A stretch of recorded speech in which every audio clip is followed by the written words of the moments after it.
對於如何創造豐盛同埋財富，唔同嘅人有唔同嘅睇法同埋方法。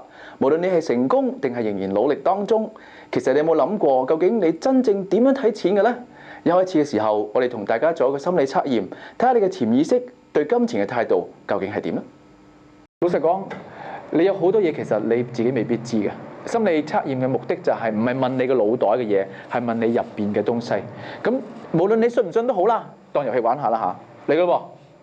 叮，好啦，直覺，我哋有 A、B、C、D、E、F 6個圖案，你直覺揀一個你喜歡嘅，或者係唔知點解我就揀呢個啦咁樣，揀定冇得改啊！好啦，咁我哋開估啦噃。呢一個圖案咧喺心理學上咧係有象徵意義嘅，佢係有一個特定嘅代表意義。佢其實係一個咩咧？係一個噴泉，係一個 fountain。佢喺心理學上嘅代表意義係生命力同埋財富。圖案咧係跨越語言、跨越邏輯。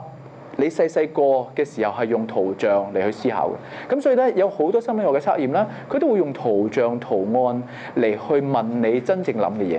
咁而呢一個噴泉嘅圖案咧，喺心理學嘅代表意義就係你嘅生命力啦。咁所以頭先你揀 A、B、C、D、E、F 咧，係代表你唔同嘅生命力與財富嘅位置。咁我而家開估咯。揀 A 嘅同學，我哋先睇下你嘅生命力先嚇。呢個同學咧，你見到個水係咁樣噴嘅嚇，係好健康、好平均。咁所以如果你係 A 咧，即係話而家你平均，你係有個好平均同埋健康嘅生命力，相對咧啲嘢係容易出，亦都容易入嘅。OK，咁如果係講財富嘅咧，而家相對你嘅錢咧出入嘅狀態都較為平穩，你係屬於應使得使、應慳得慳嘅嗰個類型。得唔得 ？OK， 好啦。B 係咩咧嚇？你見到佢咁鬼多嗰個水3個咁樣噴咧，即係話表面睇嚟咧，你好似好多姿多彩，好似忙個不停，但係其實咧，你開太多煩嘢啦。你嘅生命太多開咗個煲蓋咧，可能係時候要停低問一問，你係咪真係需要有4個位嚟噴水咧？即係你係咪真係需要開咁多飯啦？咁啦，如果用錢嘅咧，就係話。你見到有好多個窿，佢啲水噴緊出嚟咧，即係話你係會使錢嘅。但係咧個重點係講緊呢3個窿以咁多個水噴出嚟咧，其實係多得滯嘅，即係冇需要有咁多地方噴水喉嘅。即係話咧係時候你要問一問，你不斷咁樣使錢又好似好錢入錢去，但係其實你生命中係有一個覺得硬係唔足夠，好似有少少唔安全嘅感覺，先令到你成日將嗰啲錢咧係亂使嘅位置。咁所以如果你要去面對嘅咧，其實就係講緊。已經唔係講緊你點花啦，係你心中總有一個覺得自己有啲空洞不足嘅個窿咧，係你如果唔填咧，你啲錢咧係硬係花完之後又唔知覺得點樣嘅，明唔明？得唔得？明啊嘛嚇。好啦 ，C 啦，你見佢嗰啲水咧少得咁緊要咧，你已經知道咧係孤寒到不得了噶啦。呢啲人咧，佢生命咧係覺得自己好多唔好嘅地方可以自我批判㗎。咁咧，如果你再唔放低你自己打自己嘅嘢咧，其實咧你嘅生命係冇辦法可以豐盛起嚟㗎。因為佢係一個最細蚊型嘅噴水池。如果講緊財富，如果個人嘅自我價值都唔健康得去邊咧，基本上咧佢儲到錢咧都唔開心嘅。佢亦都根本唔懂得真正生命即係付出啊，去接收嘅嗰個法門。咁好彩冇人試下。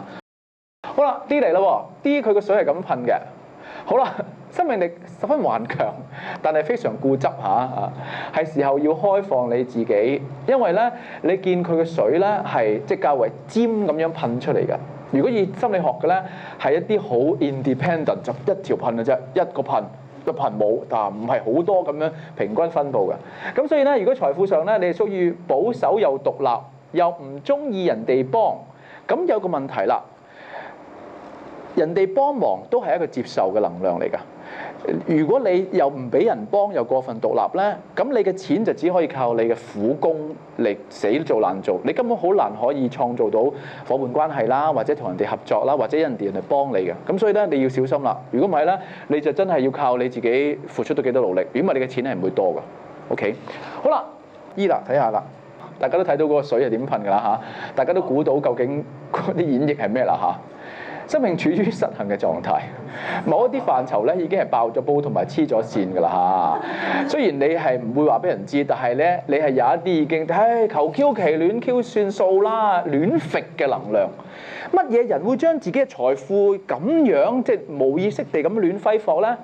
一定係佢啲嘢已經覺得儲到咁又點啊，人愛又點啊，工作咪點，嗰啲咪又係失去，即係佢一定係有一啲算 Q 數啦嘅生命經歷咧，令到佢開始咁樣失衡嘅。咁所以咧，咁而家你嘅錢咧，其實係一個一係就失，一係就爆渠嘅狀態。再講一次，如果你嘅生命由細到大都係充滿關愛，你嘅父母係好愛錫你，你嘅父母係懂得咩叫尊重嘅話咧，你唔會生命咁樣盤撇㗎，一定係有一啲嘢，我做得幾好咩好嗎？老豆咪鬧我，我有幾好又好，阿媽咪又係錫晒細佬，即係一定有啲嘢令我挑有 Q 佢算啦，咁你就生命開始有個 pattern 咧，就變成咁啦，得唔得？好啦 ，F 嘅請舉手，完全憑喜惡做事。又有少許任性嘅你，係凡事都要量力而為，唔好去到咁盡，因為你好講感覺，咁好似阿成嗰啲咁樣嚇，就哇撇就撇㗎啦嚇。好啦 ，F 睇住消費玩樂本身冇任何問題，但係常為享樂而花錢嘅你咧，你有陣時會洗過龍㗎。因為呢個你見到佢個噴水係好豪放㗎，佢係好講感覺嘅，好中意去啊嚇 friend 請你嗰啲咁樣嚇，咁佢好有陣時會失衡㗎。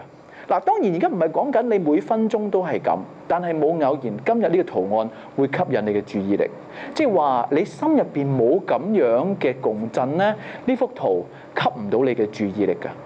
你可能表面係一個好肯策劃，或者我唔係咁使錢嘅喎，但我哋今日講緊嘅係呢啲係圖案，唔係問你嘅邏輯意識分析嘅，問你實唔會認嘅。我哋係繞過你嗰個邏輯去問你下低嘅潛意識嘅。我試過有個朋友咧，佢係做基金管理嘅，佢年薪200幾萬喎。